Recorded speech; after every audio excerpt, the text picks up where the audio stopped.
Hello everyone, my name is Lakshmi and this is my YouTube channel Lighthouse Academy Easy Way of Learning. If you like the video, please like, share and don't forget to subscribe my channel because it means a lot to me. Thank you so much. So today we are going to take the lesson from 9th standard and name of the lesson is Gond Art by Abha Bhagwat. तो Gond art का मतलब है आदिवासी लोगों की जो कलाएं हैं उनके बारे में ये एक आर्टिकल है लिखा हुआ आभा भागवत जी ने। तो चलिए फिर देखते हैं ये आर्टिकल क्या है। Gond art. Gond art is a tribal art. ये गोंड कला जो है वो कौन सी कला है? आदिवासी लोगों की कला है। ट्राइबल यानी जंगल में रहने वाले जो लोग हैं उनकी कला है। It has been developed and pursued by the Gond tribal people residing largely in the Madhya Pradesh, Maharashtra, Telangana, Andhra Pradesh and Odisha states of India. अब ये ट्राइबल पीपल या आदिवासी लोग कहाँ पे रहने वाले हैं? अब आदिवासी लोग तो बहुत सारे हैं लेकिन हम स्पेसिफिकली किन लोगों की बात कर रहे हैं? गोंड लोगों की बात कर रहे हैं।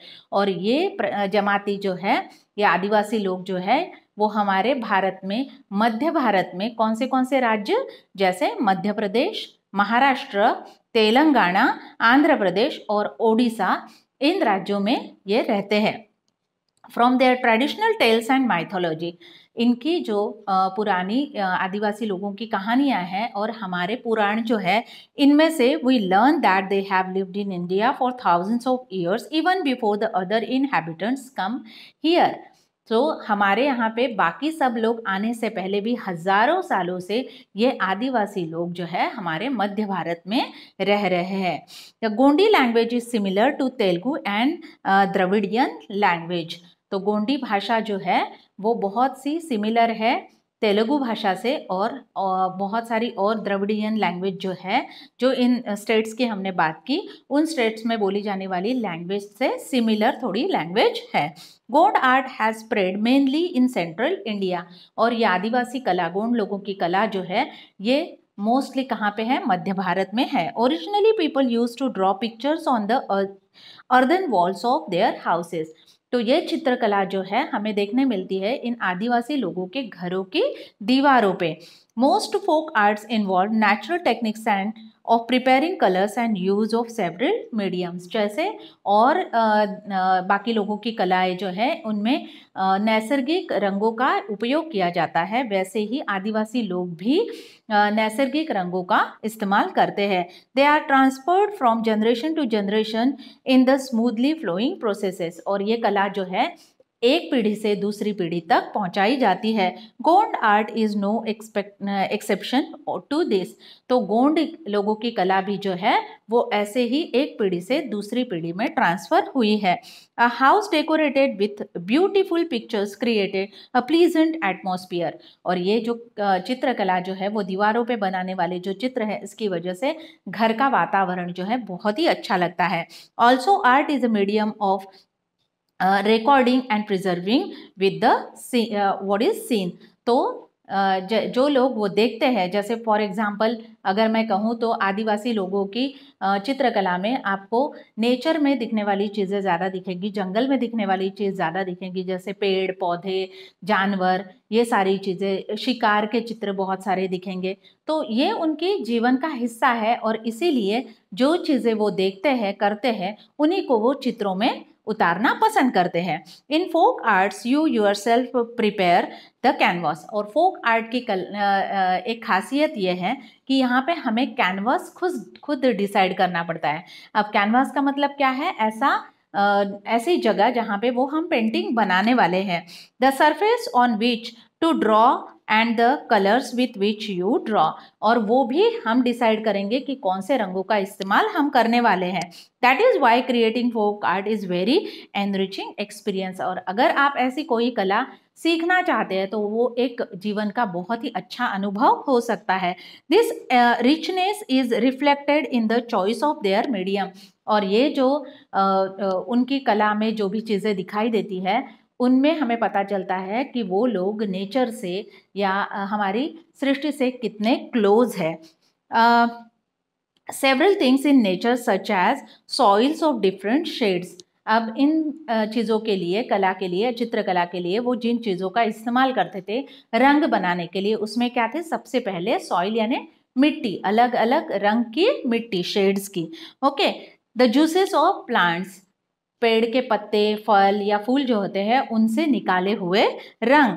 लीव्स, ट्री बार्क्स, पेड़ की छाल, flowers, fruits and even things like coal and cow dung were use to prepare colours. यहाँ तक कि कोयला और गाय का गोबर जो होता है उसका भी इस्तेमाल वो लोग अलग अलग तरह के रंग बनाने के लिए करते थे। The different colours, various textures and patterns where used years after years. और ऐसे ही सालों साल वो अलग अलग तरह के रंग और पैटर्न बना के अपने चित्र बनाते थे। Leading a simplicity to the art. और एक खासियत उनकी कला की, चित्रकला की ये भी है कि वो बहुत ही ज़्यादा आसान और सिंपल तरीके से बनाते। When we see this picture, जब भी हम इन चित्रों को देखते हैं, we realise that the pictures drawn this way and other can look equally beautiful.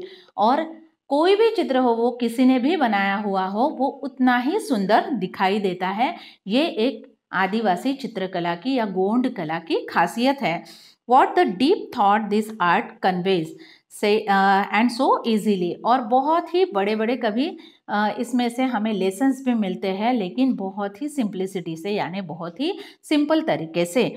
In the Gond style of art, we see that the outlines may vary a little from artist to artist, but the designs that fill it make the whole picture look alike or and attractive.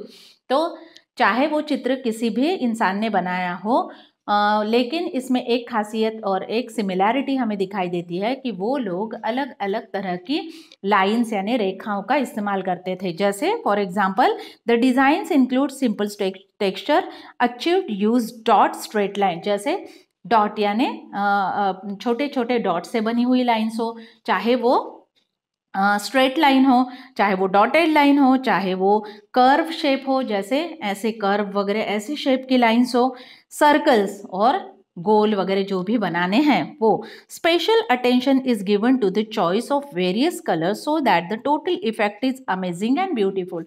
और ज़्यादा से ज़्यादा वो लोग ध्यान देते थे इस तरफ कि अच्छे रंगों का इस्तेमाल, अट्रैक्टिव रंगों का इस्तेमाल वो कर सके। In today's age of commercialisation many man have taken up Gond art. लेकिन आजकल की जो ये दुनिया है जहाँ पे हर एक चीज़ क्या हो गई है, कमर्शलाइज यानी बेचने के लिए तैयार की जाती है, वहाँ पे बहुत सारे ऐसे लोग हैं जो गोंड कम्युनिटी को बिलोंग नहीं करते, लेकिन फिर भी उन्होंने वो कला सीख ली है और बहुत ही अच्छी तरीके से वो इस कला को या चित्रकला को बनाते हैं।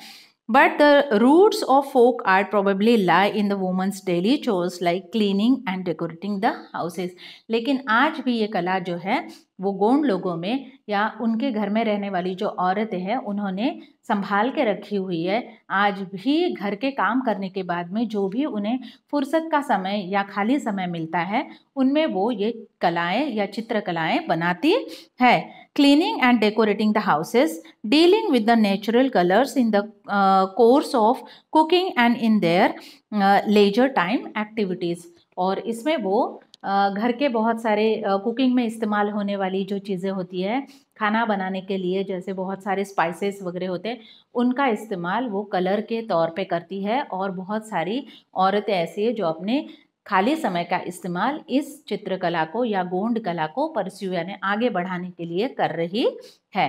तो ये सब लिखा हुआ है यहाँ पे गोंड आर्ट जो आर्टिकल है 9th स्टैंडर्ड में दिया हुआ उसमें। और यहाँ पे मैंने एक चित्र खुद बनाया है।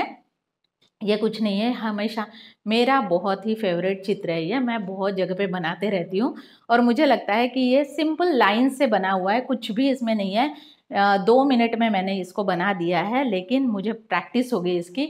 तो आप भी अगर चाहे तो ऐसा कोई पेड़ जो है सिर्फ एक ही कलर का इस्तेमाल करके एक वाइट बैकग्राउंड पे अगर आप बनाएंगे तो बहुत ही अट्रैक्टिव दिखेगा और आप उसको अगर फ्रेम करके लगाते हैं तो बहुत सुंदर दिखेगा।